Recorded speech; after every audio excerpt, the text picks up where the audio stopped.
Oh, no. Ya no. 7 años, ¿sí? Vivo en Guatemala. ¿Crees que español es más importante para ti? ¿O inglés? ¿O son igual? Igual. Entre las luces. While volunteering teaching English abroad in Mexico in 2015, my understanding of my role in Latin America changed when a local friend criticized my work as being neo-imperialistic.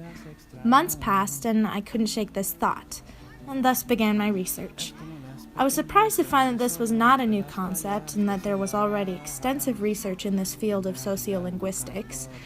However, I decided the best way to understand the implications of volunteer English teaching in Latin America was to talk to those who were being affected. So, in the summer of 2016, I went to Guatemala and Costa Rica, where I interviewed students, teachers, and volunteers to give locals a voice on the issue of American linguistic imperialism. The difficult thing when thinking about neocolonialism today is that its forms of violence are often rendered invisible.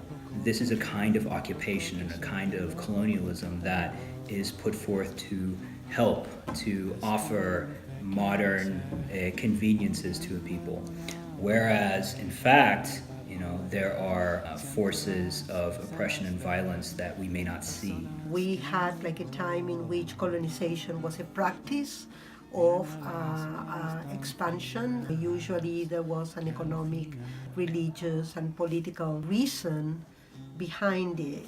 We have a new form where it's not even necessary to invade a nation. At this point, that can all be done through financial manipulation, through trade deals, through any variety of devices. Psychologically speaking, colonialism is far-reaching, and I think it's really hard for us to know exactly the damage or toll it's had on indigenous cultures of Latin America.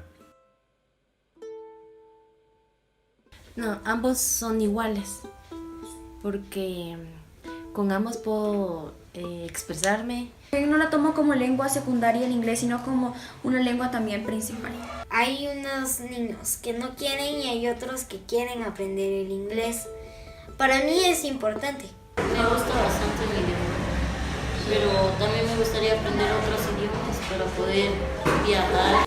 No, los dos son importantes. El que más me gusta aprender aquí en el colegio es el inglés. Estos son importantes porque para entender a mi familia que está allá, pues tengo que aprender inglés. Yo siento que son iguales. Inglés también es muy importante, demasiado importante. El inglés es importante tanto como español en todos los lugares. Entonces, en la casa, la mayoría Hablan quiché o cachiquel o... Es que aquí hay muchas lenguas en Guatemala. Son como 22 idiomas mayas aquí en Guatemala. En la semana tienen 5 periodos de inglés. Enseñan más el inglés que cachiquel. Of course, like the Spanish as the language that is imposed. Indigenous languages were discouraged. And I think there were upwards of 1,000 languages that died in the 20th century, and theories that as many as 5,000 could die in the next century. What we know is very deeply coded in our language. So one of the ways we know is through language. When we kill languages, we know less as a species. En mi carrera tengo que especializarme un poco más en inglés y aprenderlo en su totalidad. Porque mi sueño es viajar a conocer el mundo. Porque me va a ayudar en la vida. Sí, la vida. Yo sí quisiera aprender inglés para ser un profesional. I mean, it definitely marks you if you're able to speak English and if you're able to speak it well. Like, it's definitely like an economic status factor here. That even though if they don't go to high school here in Costa Rica, if you speak English, you will have the chance to get a job. A nivel universitario, nosotros tenemos un requisito. Si la persona no sabe inglés, no puede graduarse. Y en todas las carreras, abogados, doctores, economistas, todos. Para tener una oportunidad para ser mejor en la vida, en Guatemala hay que saber inglés. Te abre la oportunidad para que puedas tener mejores trabajos y mejores salarios. 2005 el Ministerio de Educación implementó como obligación recibir la clase de inglés. So Latin American schools require that learning so much so because of their dependency on the economy and needing more and more of their citizens and students to know the language in order to improve their chances to succeed in the global economy. Me gustaría conocer Nueva York. Si por ejemplo yo decido irme a trabajar en Estados Unidos, ¿me puedo comunicar más? Si quiero ir a otro lugar, pues no voy a saber si no me sé el inglés. If you're talking with Guatemala, why do people migrate? They have to. As soon as the United States becomes an economic and political and military power in the hemisphere, and through the Monroe Doctrine, you see the very clear intention of stalling most of those paths of development if they weren't in the interest of the United States. Si yo aprendo inglés, me puedo comunicar con personas estadounidenses, ya sea personas que hablen inglés.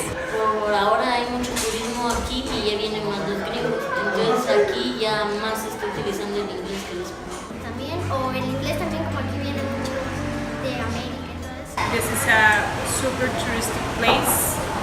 We have to communicate sometimes to help or directions or restaurant or places.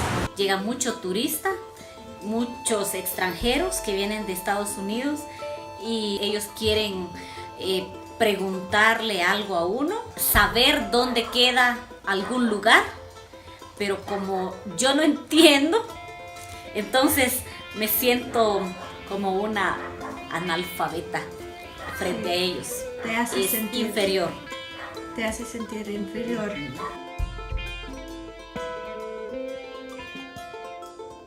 So on the one hand, obviously the danger is one of commodification, right? Of an entire country, of its riches, right? Of the thing that tourists are going there to see and experience, right? And this is a type of commodification we could also think as a form of apartheid, right? De facto apartheid that would divide the extreme poverty on the one hand from these sort of resorts that are presented to tourists, right? So we come down with our comparative advantage of wealth and take advantage of them, their disadvantage, their poverty. And if you're Guatemalan and you're living on the edge and you survive inside the informal economy, you'll learn English because it's a matter of survival. I was younger, I was afforded an opportunity to visit Honduras, and seeing the plight of the people there really instilled a passion in me to live my life through trying to help others. I was already living here and I was volunteering at another place, and so I was looking to find other things to do to fill my time during the week. I wanted to have my weekends free to travel. I called one night, the next day they had me come in for an interview and they had me take a grammar exam. And then they were finished, all right, well, we like you, can you come tomorrow? Can you start tomorrow?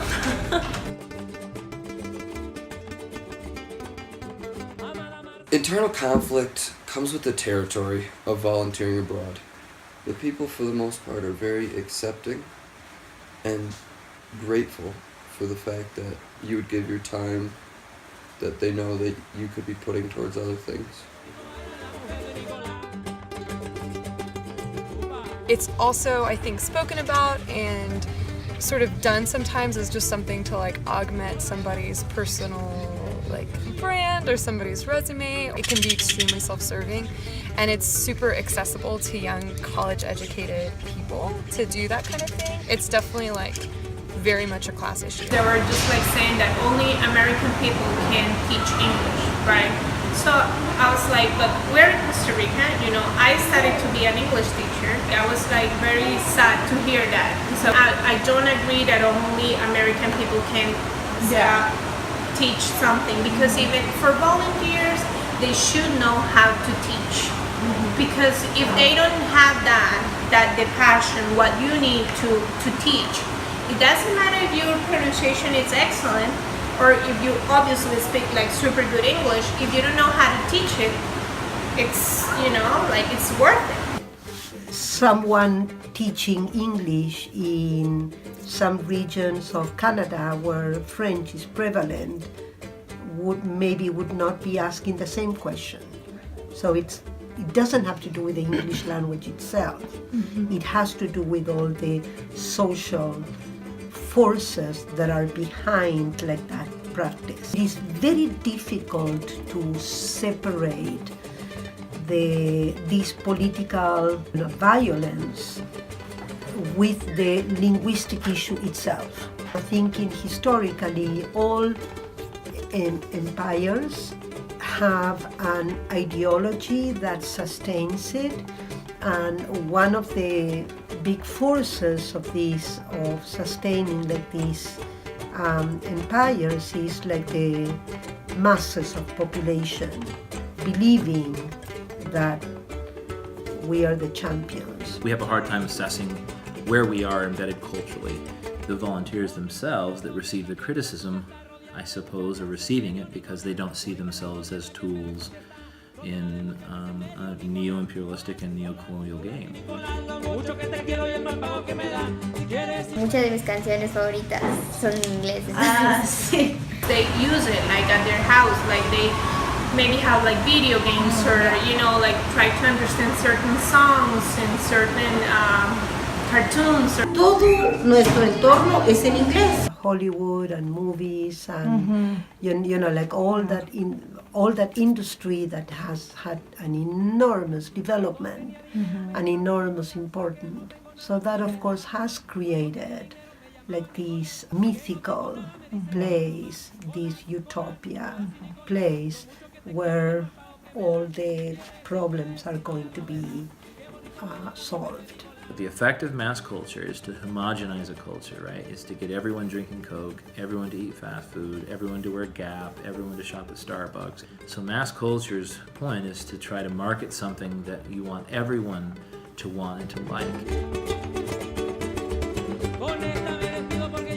I think it's something that any English teacher should be made aware of, is that concept. And really any person that's going to another culture, like you are an ambassador for your culture, and you have to be careful about imposing your will. Like, I'm an American, and really the best thing I could do is contribute to these efforts like in America. So essentially there is nothing wrong about language contact, right? That on one hand. The other hand is that language has been used politically and as a tool for oppression ever since humans have oppressed each other. People who think that they go abroad and they take like the best that they can give to this marginalized society because they are teaching English, that is really dumb, right? And it kind of it shows like not being like critical enough of what is really happening in the United States. What are our intentions? If what we're trying to get out of it, in many cases, for young people, it's a way to feel that they have contributed to the world, that they are out there changing the world, that they're helping the poor brown people south of the equator, that they're having their turn at being a selfie, that they've had a immediate image replayed in their minds 1,000 times, that there they are helping the world, and that we should care because it's the wrong attitude, okay? So when you talk about linguistic imperialism, to me, linguistic imperialism implies that imperialism first, and the code that is presiding over that, that's communicating those strategies, those tactics, those goals, is English. Simple term of like teaching English should be a benign thing, but it's not. It's loaded with history. It's loaded with politics, and that cannot be. Bedroom, kitchen, bathroom. We know this issue is not black and white. English is not inherently bad, nor is the practice of teaching it. What matters is social context and our intentions when we go abroad. This need to learn English is born out of conditions that go beyond the language itself. Capitalism, which fuels American imperialism, is at the root of many of these driving factors. Though the answers are very complicated, many of the interviewees had the right idea about where to go from here. For this breed of linguistic imperialism to fade, we must first take a critical look at the United States and address the issues in our own country that cause so many of the socioeconomic problems in Latin America.